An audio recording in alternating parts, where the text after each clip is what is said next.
bendiga ricamente y pueda derramar de su palabra en este discipulado, en cada uno de ustedes. Hoy vamos a considerar un tema que es candente, que es actual, que es necesario que el Señor nos recuerde cómo debemos actuar en cada situación, porque ninguno de nosotros estamos exentos de lo que vamos a hablar en este discipulado. Vamos a hablar cómo debemos perdonar, cómo debemos perdonar, y nos vamos a ir a Mateo capítulo 18.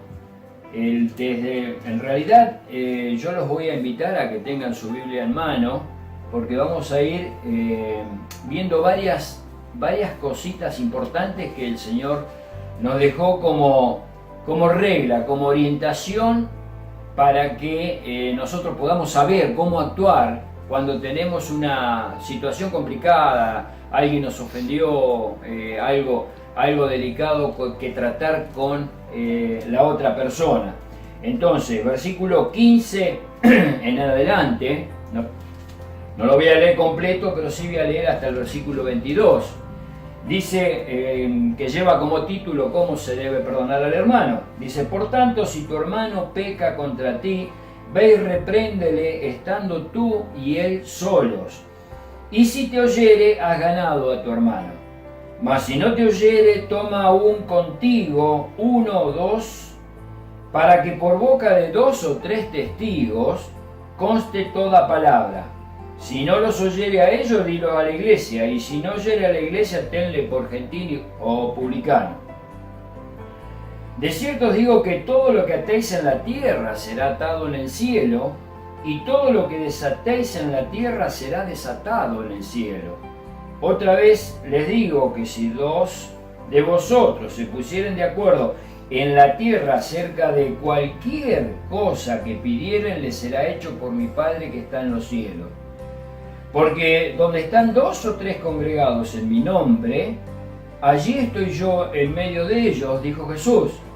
Entonces se le acercó Pedro y le dijo: Señor, ¿cuántas veces perdonaré a mi hermano que peque contra mí? ¿Hasta 7?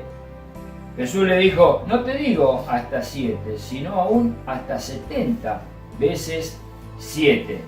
¿Cómo se debe perdonar al hermano? ¡Wow! ¡Qué temón! ¡Qué difícil esto, ¿no? Para nuestra vida, porque no sabemos cómo vamos a reaccionar ante una situación de una ofensa, de algún agravio, pero lo cierto es que el Señor nos dejó sus pisadas en esto también. El Señor tiene sobrados motivos para con autoridad hablar de este tema, porque a Él lo han ofendido muchas veces, o pretendido por lo menos ofenderlo muchas veces, lo han insultado, lo han agredido. Pero ¿qué es lo que nos enseña a nosotros? Dice el versículo 15, dice por tanto, si tu hermano peca contra ti. ¿Qué es lo que significa esta palabra de pecar contra nosotros? Pecar contra nosotros. La palabra pecar significa ofender en palabras o en hechos. Eso es lo que significa pecar.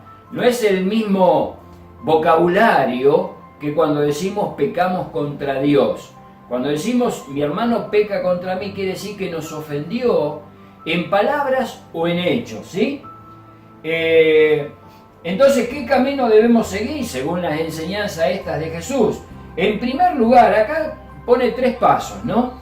En primer lugar, dice que debemos reprender, pero este reprender tampoco es tan literal como lo está mencionando, o como nosotros entendemos que es la palabra reprender. Yo voy y reprendo a mi hijo, yo voy y reprendo a una persona, no es lo mismo. ¿Qué es lo que está queriendo decir el Señor Jesús con esta palabra reprender? La palabra reprender propiamente dicha es hablar, ir a hablar con la persona en primer lugar, no es ir a hablar para acusarlo, no se trata de buscar un culpable como normalmente nosotros humanamente lo hacemos siempre, ¿no? Ante ante una situación decimos, ¿se acuerdan de Adán y de Eva? Cuando Dios le dijo que no comieran del fruto del árbol que le había prohibido comer, de todo podían comer menos de ese. Ellos fueron y comieron. Entonces cuando Dios le reclama a Adán, Adán le dice, la mujer que me diste. Cuando va y le reclama a la mujer, le dice, la serpiente me engañó. O sea, siempre tratamos nosotros de pasarnos la pelota, tratamos de buscar un culpable, de nosotros salir lo más parado posible de alguna situación, ¿no? Acá no se trata de ir a hablar para buscar culpable, de acusar, por eso decía de la palabra reprender, no es propiamente dicho lo que nosotros entendemos como reprender, ¿no? No se trata de buscar culpables, sino de arreglar una situación, porque de la otra manera lo único que estamos haciendo es echar leña al fuego, como dice en Proverbios, capítulo 26, versículos 20 y 21. Sin leña se apaga el fuego, y donde no hay chismoso cesa la contienda. El carbón para las brasas y la leña para el fuego. El hombre rencilloso para encender contienda.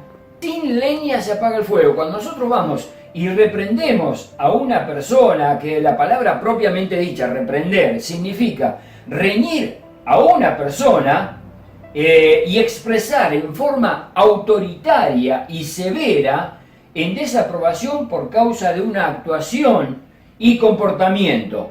Entonces, cuando nosotros vamos a reprender, lo hacemos en forma autoritaria, lo hacemos en forma severa porque desaprobamos una situación, sea de palabra o sea de hecho. Proverbio capítulo 25, versículos 8 al 10 dice así, miren.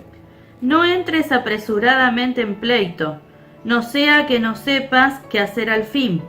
Después que tu prójimo te haya avergonzado, trata tu causa con tu compañero y no descubras el secreto a otro. No sea que te deshonre el que lo oyere y tu infamia no pueda repararse. Entonces, con mucha razón, el Señor Jesús dice, ve y repréndele estando tú y él solo. Habla. Exponé tu causa con esta persona, con este compañero, con este hermano, con este amigo, exponelo. Poné las cartas sobre la mesa, habla. Nosotros sabemos que hablando la gente se entiende, ¿no? Usamos la razón y decimos, sí, hablando la gente se entiende, aunque no estemos totalmente de acuerdo en lo que vamos a definir, ¿sí? No lo estamos de acuerdo, tenemos dos puntos de vista distintos, pero es necesario sentarnos y hablar. Primera razón por la cual tenemos que hacerlo, porque sin leña se apaga el fuego. Y cuando nosotros no hablamos para tratar de solucionar la situación, eso es como una bola de nieve que se va haciendo, va rodando colina abajo y se va haciendo cada vez más grande. Y esto es lo mismo, se va agregando cuando no lo queremos arreglar o no estamos dispuestos a arreglarlo. Todas las cosas es como que influyen para poner leña al fuego.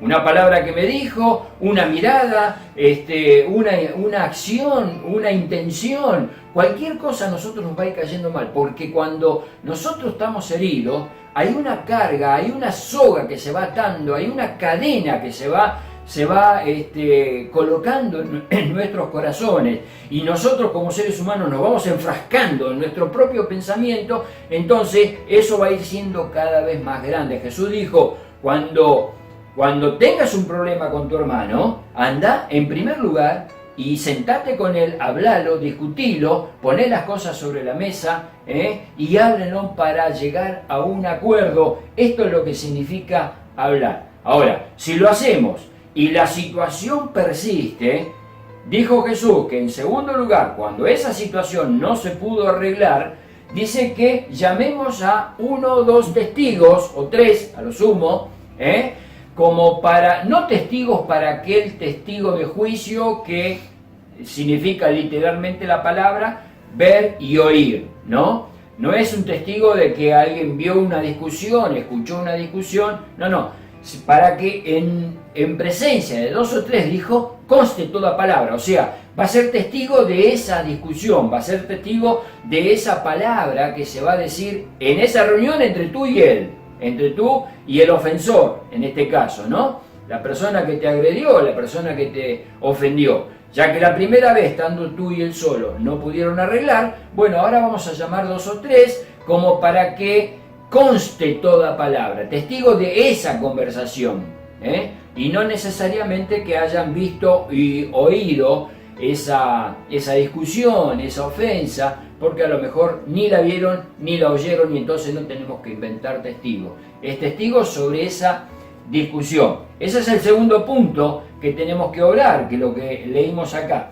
En tercer lugar, ya como la cosa fue tan grave, nos sentamos a hablar juntos, no hubo solución. Llamamos 2 o 3 testigos, no hubo solución. Bueno, en último término, vamos a llevarlo a la iglesia, para que la iglesia tome, no la iglesia en todos los hermanos, a ver que cada uno opine, que cada uno diga, que cada uno, cuando habla de la iglesia, habla del ministerio de la iglesia, eclesiástico, ¿no? El pastor de la iglesia, y si fuera necesario, si el pastor así lo considerara, bueno, llamaría a su grupo pastoral como para poder intervenir en una situación. Pero esto es en caso extremo, de lo que el Señor Jesús dijo.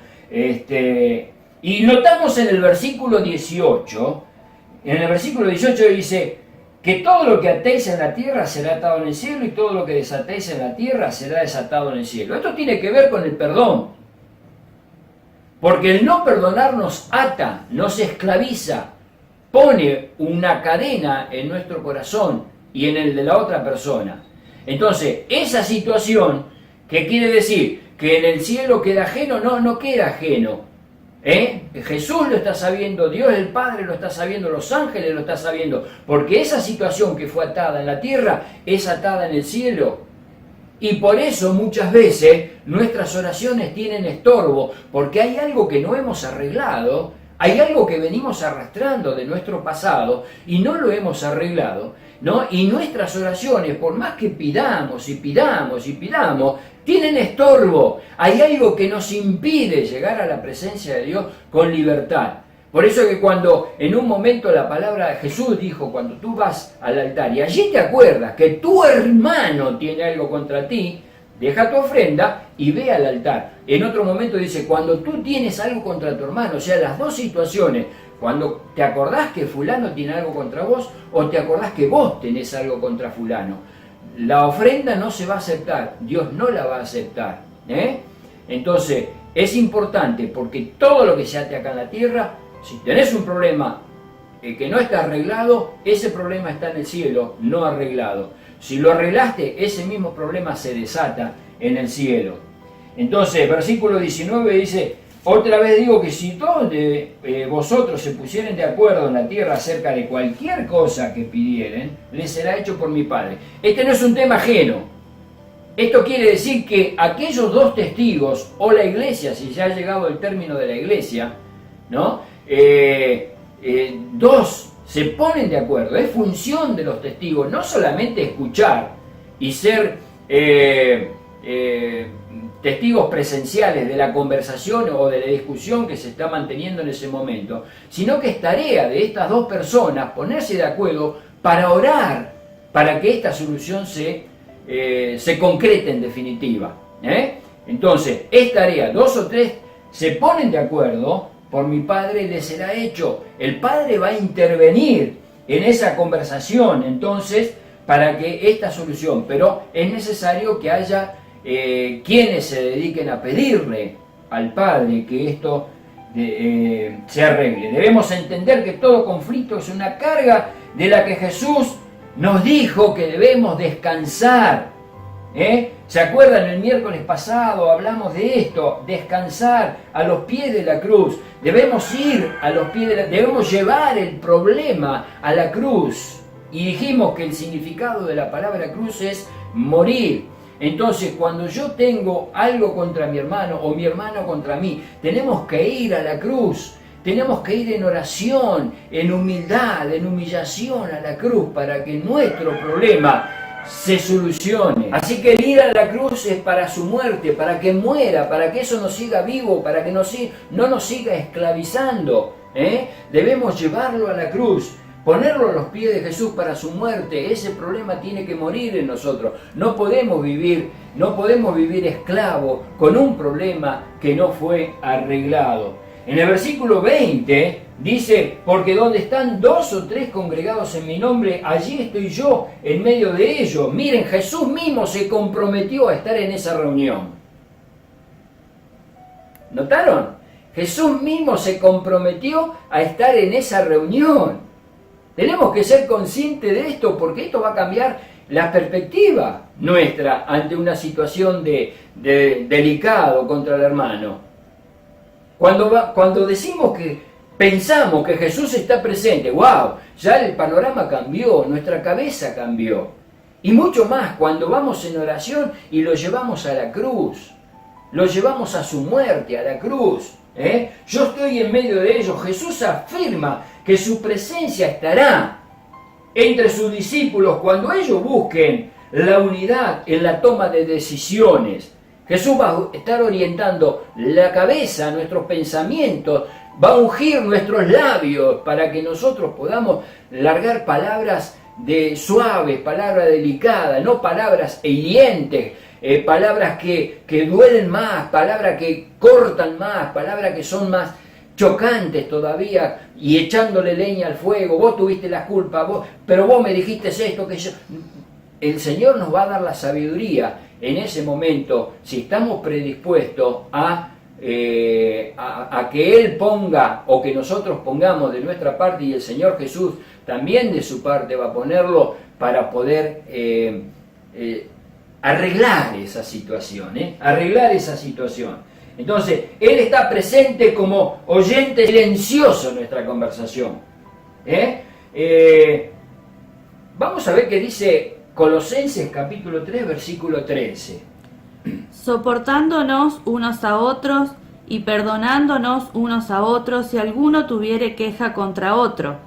De la manera que Cristo os perdonó, así también hacedlo vosotros. Miren, para poder llegar a perdonar a una persona, abrir nuestro corazón al perdón, soltar perdón y recibir perdón, es necesario que aprendamos a soportarnos, porque no somos iguales los seres humanos. Cada uno de nosotros tenemos nuestro punto de vista, nuestro carácter, nuestra posición. Entonces es necesario que todos aprendamos como discípulos de Jesús a soportarnos unos a otros. Jesús lo hizo. En un momento los discípulos le dijeron, Señor, nosotros quisimos sanarlo y no pudimos, ¿cuál es la razón? Y Él le dijo, ¿hasta cuándo los he de soportar? Cuando bajó del monte de la transfiguración, ¿no? O sea que Él amó, Jesús amó entrañablemente, amó profundamente, de todo corazón, pero también Jesús nos demostró que pudo soportar. Y no solamente a sus discípulos, sino a una generación, dice, maligna y perversa, a la gente que no lo amaba, que no lo buscaba, que no eran sus discípulos. Jesús los amaba y Jesús podía soportarlo porque era permanente casi el agravio que tenían de la gente exterior e interior de sus propios discípulos, cuando de pronto no podían escuchar su palabra, no podían aceptar su palabra, y Jesús lo ve con amor, que se estaban yendo, les pregunta a sus discípulos, ¿quieren acaso ustedes irse también? Cuando de pronto estoy acordándome en este momento que hubo ese joven rico que viene con toda la buena intención y decirle, Señor, ¿qué bien haré para heredar la vida eterna? Jesús le dijo, los mandamientos saben, Señor, yo lo guardé desde mi juventud a esto, parecía que estaba todo hecho. Y dice la Biblia que Jesús, mirándole, le amó. Mirándole, le amó, ¿no? Entonces, el apóstol Pablo dice, soportándonos con paciencia, y de la manera que Cristo nos perdonó, así también debemos hacerlo nosotros. Por eso que cuando tenemos en la cabeza, tenemos en el pensamiento que Jesús está presente en esa reunión, desde el primer momento, incluso me atrevo a decir que ni haría falta pasar al paso 2, de llamar 2 o 3 testigos, mucho menos a la iglesia, pedir la intervención eclesiástica de este asunto. Cuando tenemos un corazón abierto y dispuesto, así como el Señor Jesús nos enseñó. Pero para llegar a esta situación de abrir nuestro corazón al perdón, que repito y subrayo para que nadie nos engañemos, no es fácil. No es fácil. No crean que va a ser fácil. No crean que yo voy a poder soltar perdón de una, sí, de una voy a poder soltar perdón y no voy a tener más problemas. No crean que va a ser fácil, porque la cuestión de perdonar nos toca a nosotros en el orgullo, nos toca a nosotros en la vanidad de la carne, ¿no? En la vanidad de la carne, nos toca a nosotros los sentimientos de nuestro yo. Entonces tenemos que humillarnos incluso para perdonar, no solo para pedir perdón. Ya para pedir perdón sabemos que tenemos que humillarnos y decirle, mirá, me equivoqué, perdoname. Sino para soltar perdón también. Porque lo más lógico, lo más normal, humanamente hablando, de nuestro yo, sería, la hiciste, vas a pagarla. ¿Sí?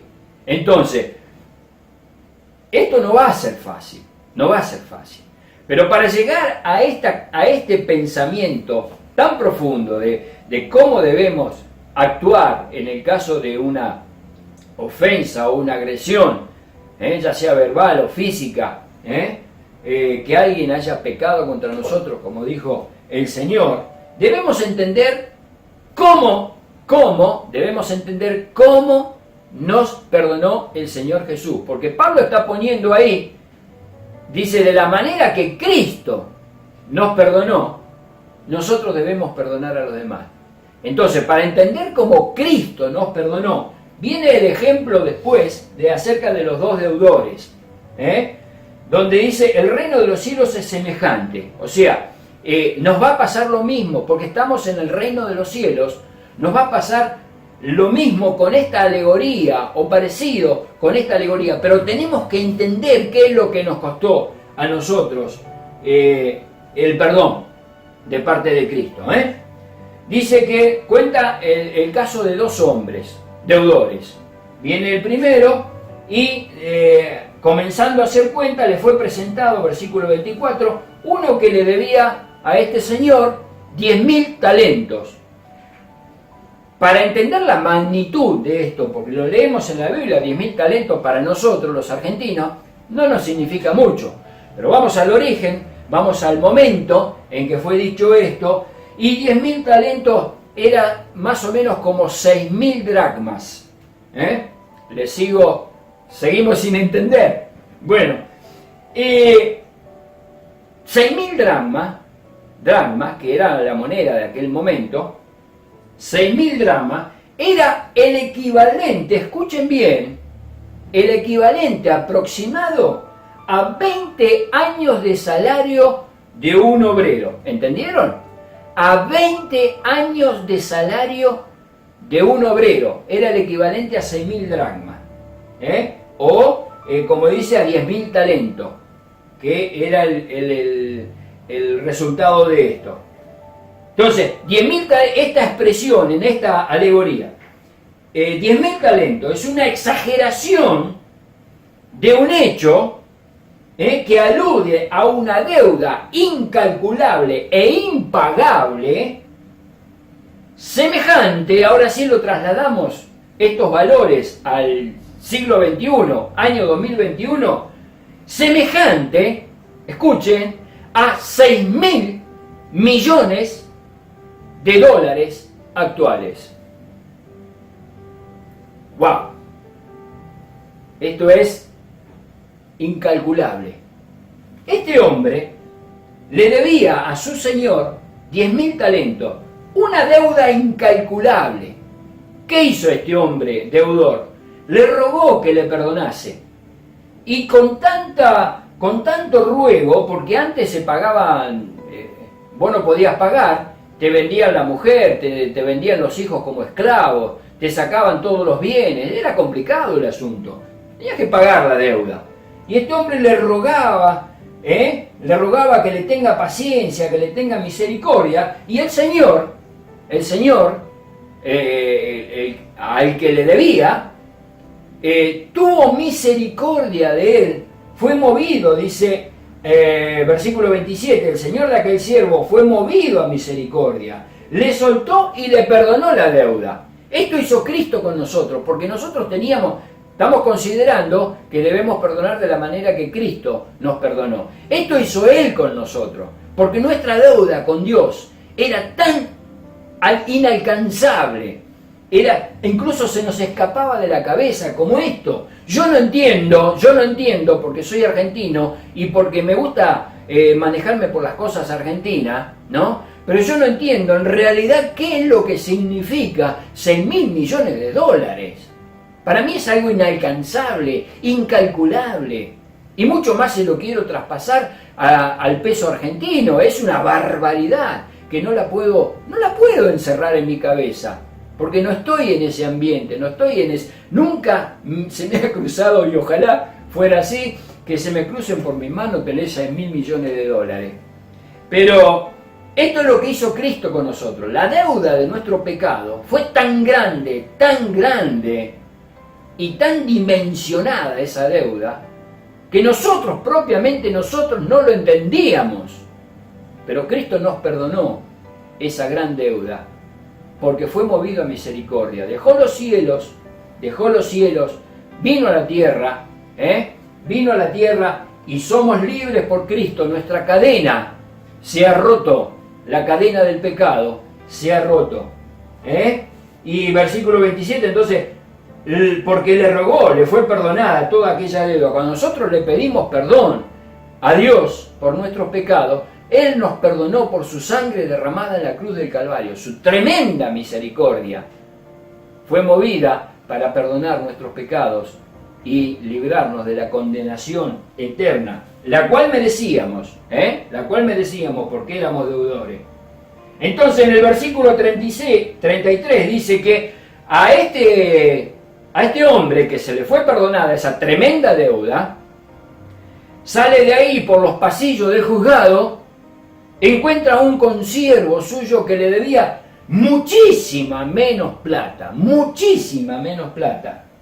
Entonces, este hombre, otra vez, el que le debía al que fue perdonado, le rogaba que le perdonase, o que le tuviese paciencia, que le tuviese misericordia.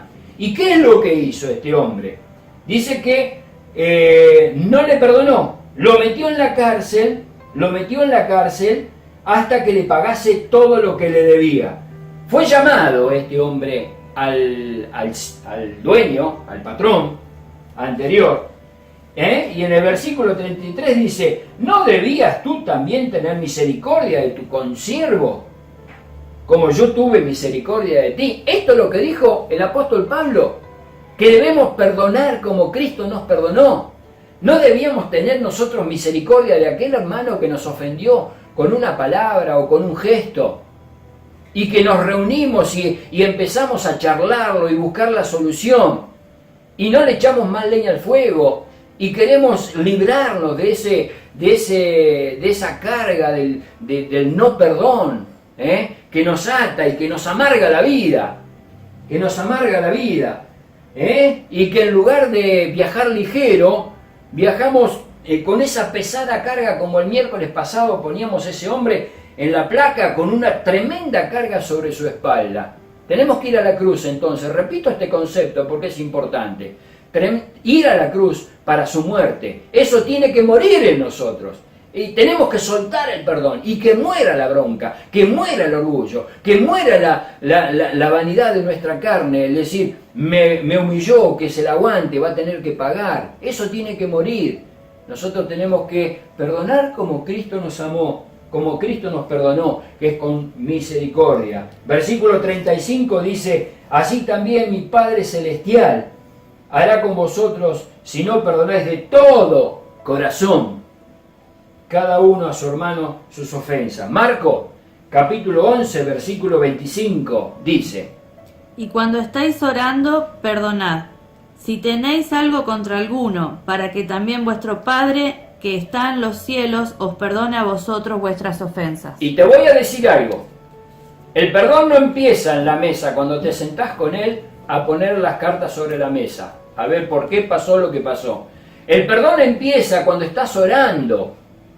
Ahí comienza el perdón hacia ese hermano. Cuando estés orando, perdoná. Y después te va a ser más fácil cuando vayas a a hablar con Él. Pero primero tenés que perdonar. Lucas 6:37. No juzguéis y no seréis juzgados. No condenéis y no seréis condenados. Perdonad y seréis perdonados. Entonces, dos cosas más que le agregamos al ingrediente. No juzgar y no condenar. No juzguéis y no condenéis. Mateo 6, versículo 12. Y perdonadnos nuestras deudas, como también nosotros perdonamos a nuestros deudores. ¡Wow! Y el Señor Jesús lo puso, mire, en la oración esa ahí, de Mateo, dice, perdona nuestras deudas como nosotros perdonamos a nuestros deudores. Entonces, si no queremos perdonar, si no queremos soltar perdón, el Señor no va a soltar. Entiendan ahora por qué dice que todo lo que aten en la tierra será atado en el cielo. Porque si no perdonamos nosotros, eso nos va a atar y va a ser atado en el cielo. Dios no nos va a perdonar a nosotros.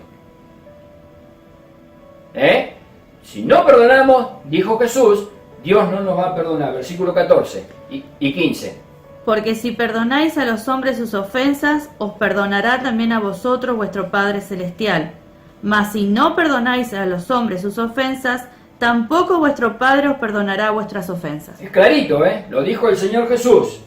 En el versículo 21 dice, viene Pedro y le dice, Señor, ¿cuántas veces perdonaré a mi hermano? Una vez entendido este mensaje y la forma que tenemos que perdonar, Pedro le dice, ¿cuántas veces lo voy a perdonar? Miren, el Señor le dice 70 veces 7. Lucas, capítulo 17, versículos 3 y 4. Mirad por vosotros mismos.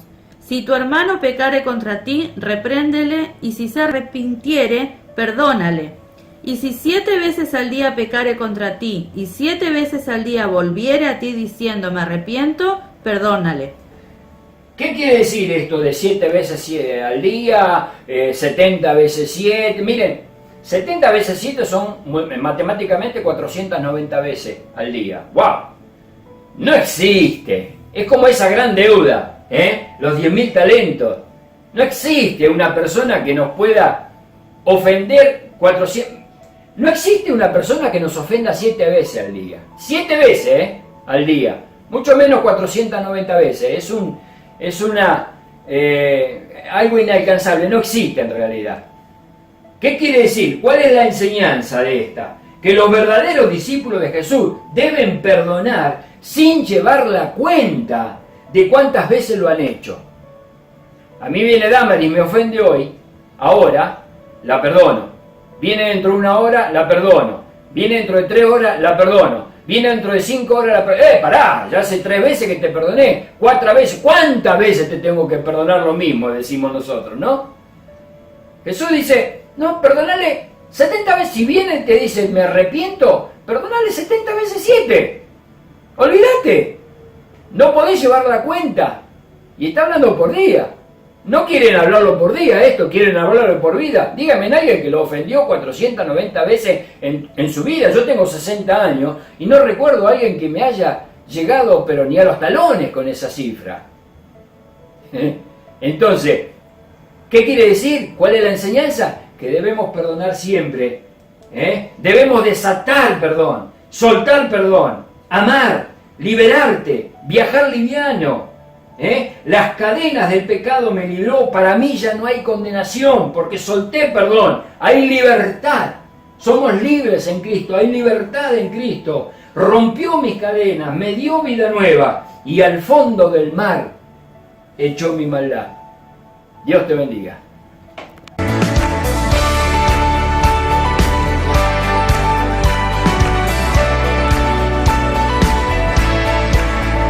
Las cadenas de la muerte me quitó, para mí ya no